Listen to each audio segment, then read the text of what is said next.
Salut à tous, bienvenue sur Direct Snap, j'espère que tout le monde va bien aujourd'hui. On se retrouve pour une nouvelle vidéo avec Caroline Receveur. Découvrez son expérience à Dubaï.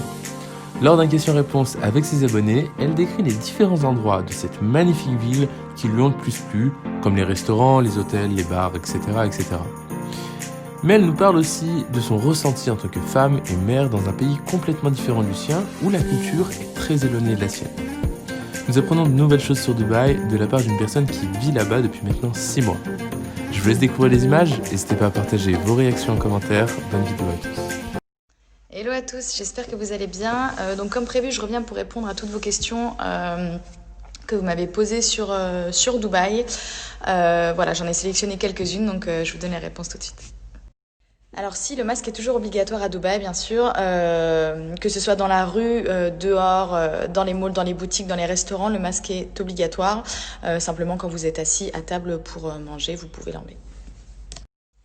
Oui, Dubaï est ouvert aux touristes. Simplement, il faut faire un test PCR dans les 72 heures avant d'arriver.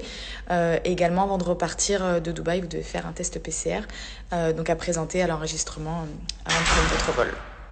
Alors Marlon est en preschool, il rentre officiellement en maternelle donc en septembre prochain, mais il apprend déjà beaucoup de choses, il apprend l'anglais, il a également des cours d'arabe, donc voilà, il sait déjà dire des petits mots en arabe et il a des cours de français aussi.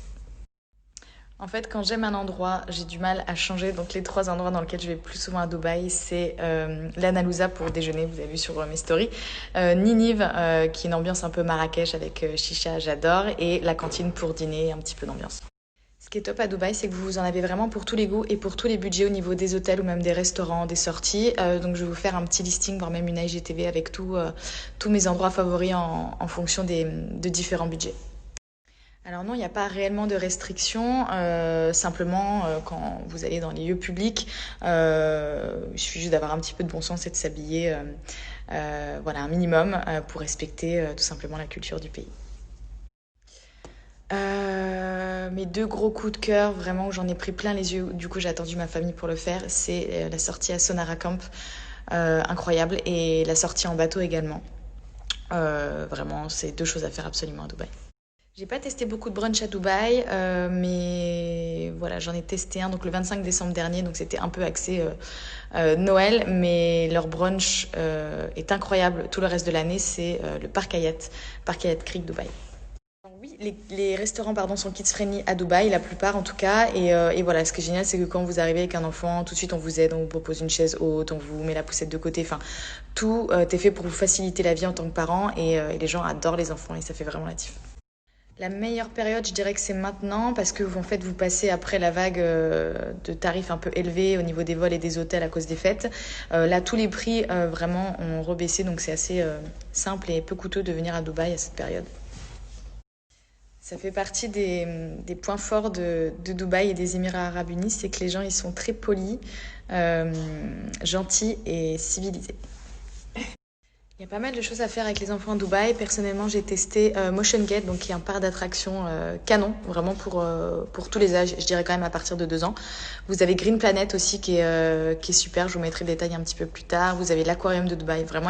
Alors s'il y a bien un endroit dans le monde où je ne me sens pas en insécurité, c'est bien à Dubaï. C'est d'ailleurs une des raisons pour laquelle je suis venue m'installer ici et je le confirme. Ça fait 6 mois que je suis ici et je me sens en totale sécurité, que ce soit pour mon enfant ou pour moi en tant que femme. Alors à Dubaï, vous avez les systèmes de drive qui sont hyper pratiques. Vous allez en voiture, en Uber, voilà, vous faites votre test PCR minute. Je vous conseille d'y aller tôt le matin. Et vous avez vos résultats dans les 12 heures. Ou sinon, la plupart des hôpitaux font les tests PCR également. Alors j'adore Air France. C'est d'ailleurs la compagnie que je prends le plus souvent. Mais pour venir à Dubaï, je vous conseille Emirates. C'est une des meilleures compagnies au monde. Et pour un Paris-Dubaï, ou en tout cas pour venir à Dubaï, c'est clairement la meilleure. Je crois que j'ai fait le tour des questions qui revenaient le plus souvent pour une visite touristique à Dubaï. Je vous poste demain ou après-demain une vidéo IGTV avec tous les endroits que j'ai pu visiter depuis que je suis là. Il y en a encore beaucoup que j'ai pas eu le temps de faire, mais voilà, déjà vous avez un petit aperçu. Également, je vous ferai un petit récap des lieux, restos, hôtels, activités à faire avec ou sans enfants d'ailleurs. Pareil, demain ou après. Et si vous voulez en savoir plus, parce qu'il y avait quand même énormément de questions sur Dubaï, d'autant plus pendant cette période de Covid, je vous conseille d'aller sur l'Instagram Visite Dubaï, voilà, qui répertorie un petit peu tout ce qu'il y a de mieux à faire à Dubaï. Et c'est avec eux que j'ai eu la chance de faire pas mal d'activités. Et voilà, ils m'ont permis de découvrir Dubaï d'une autre manière. Et voilà, je vous conseille du coup de vous abonner au compte si jamais, comme moi, vous voulez en savoir plus.